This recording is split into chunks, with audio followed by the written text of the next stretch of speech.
বন্ধুরা, আপনাদের সামনে ভালো একটা রেসিপি নিয়ে এসেছি। দেখতে পাচ্ছেন চিংড়ি মাছ। চিংড়ি মাছটা কীভাবে, তো এর মধ্যে লেবু দেওয়া হচ্ছে। ঠিক আছে, কি কি দিচ্ছি আপনারাও ধ্যান করে দেখবেন। লবণ দিচ্ছি, ভিনিগার দিচ্ছি। অতি অবশ্যই আপনারা বানানোর চেষ্টা করবেও বাড়িতে। এটা কালো মরিচ দিচ্ছি।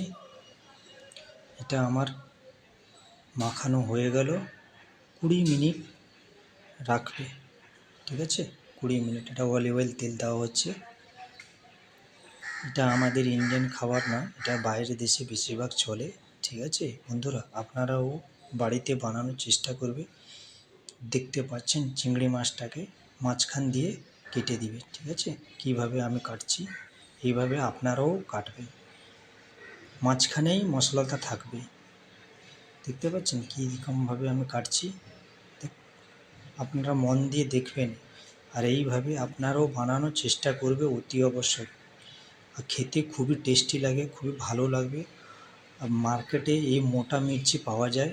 ঠিক আছে, এটা কিন্তু মির্চিটা তেজ হয় না। ঠিক আছে, লঙ্কা ঝাল হয় না। ঠিক আছে বন্ধুরা, এটা খুবই কালারিং মির্চি হয়, দেখতে খুবই সুন্দর হয়, খেতেও টেস্টি হয়। আর সাইডে আমার খুব সারে রসুন সাইডে আমার রসুন আছে, দেখতে পাচ্ছেন খুব সারে রসুন আছে। ঠিক আছে বন্ধুরা, তো এইভাবে সব মিক্স করে নিবে। রসুন আছে, লঙ্কা আছে, অলিভ অয়েল তেল দিয়েছি। এটা যাবে রোস্ট হবে, ওভেনের ভিতরে আমি রাখবো। তোমরা যদি ওভেন না বাড়িতে থাকে, ফ্রাই প্যান লাগবে, সিলভার ফয়েল দিয়ে ঢাকন লাগিয়ে রোস্ট করে নেবে, বাড়িতে হয়ে যাবে। ওভেনে আমার রাখা হয়েছে, তো ওভেনে অলরেডি আমার রোস্ট হতে যাচ্ছে। ঠিক আছে, এই আমি হাতে আমার গ্লাভস লাগানো আছে, কেন গরম না, প্রচুর গরম। তো অলরেডি আমি বাইরে বের করে নিচ্ছি। দেখতে পাচ্ছেন এইভাবে লাল হয়ে যাবে, সুন্দর হালকা হালকা রোস্ট হয়ে যাবে, টেস্টি হবে কালার। এটা হচ্ছে আমার পার্সলি পাতা, এটাকে বারিক বারিক করে কাটবে।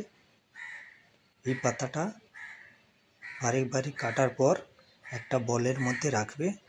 ঠিক আছে, সেই বোলটার মধ্যে এইগুলো পার্সলি পাতা রাখবে। তারপরে যেটা এখনই আমি রোস্ট করতে রাখছিলাম, মশলাটা অলরেডি আমার পিষা হয়েছে। কীরকম আছে দেখতে পাচ্ছেন, দাঁড়া দাঁড়া আছে, বারিক একদম করে পিষবে না। এই পাতাটার মধ্যে আমি দিয়ে মিক্স করব। এর মধ্যে লেবু দেবো, কালো মরিচ দেবো, লঙ্কা পাউডার দেবো, তারপর অলিভ অয়েল তেল দেবো। ভালো করে এটাকে মিক্স করে নেব। তারপর চিংড়ি মাছটা যেভাবে কাটা হয়েছিল সেই মাঝখানে আমি মশলাটা লাগাবো। ঠিক আছে বন্ধুরা, অতি অবশ্যই দেখবেন। আমি দেখতে পাচ্ছেন সে মশলা দিচ্ছি আমি।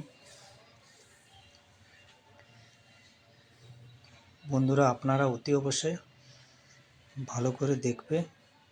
দেখার পর কী ধরনের আমি বানাচ্ছি আপনারা বানানোর চেষ্টা করবেন। এই চিংড়ি মাছটার মাঝখান দিয়ে সোজা করে একদমই যতক্ষণ যা ওর পুঁজ আছে, পুঁজের পর্যন্ত একটা একটা করে কাঠি নেবে। কাঠি দিয়ে ভালো করে, কেননা চিংড়ি মাছ তাওয়াতে পড়লে বেঁকে যায়, ওটা বাঁকবে না, সোজা হয়ে থাকবে। ঠিক আছে বন্ধুরা, অতি অবশ্যই এটা ধ্যান দিবে, সোজা হওয়া দরকার। চিংড়ি মাছ বেঁকে গেলে তোমার মশলা সব মাঝখান দিয়ে বেরিয়ে যাবে, দেখতে ভালো লাগবে না, ও হবেই না।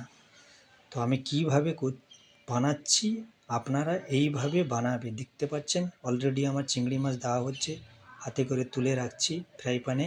ফ্রাই প্যানটা আগে তেজ রাখবে, তারপরে হালকা ধিমি করে দিবে, তারপরে উপর থেকে ঢাকন লাগিয়ে দিবে। ঢাকন লাগানোর পর চিংড়ি মাছটা নিচের সাইডে হয়ে গেলে, উপর সাইডে কাঁচা আছে একটু, ওকে আবার নিচে করে দিবে। দেখতে পাচ্ছেন আমি কিভাবে বানাচ্ছি। তো বন্ধুরা, আপনারা এইভাবে বানাবে অতি অবশ্যই বাড়িতে। খুবই ভালো জিনিস, খেতে খুবই টেস্টি লাগবে। বাচ্চাদেরও বড়রা খুব বাড়িতে বসে খাবে, এনজয় করবে, খুবই ভালো লাগবে।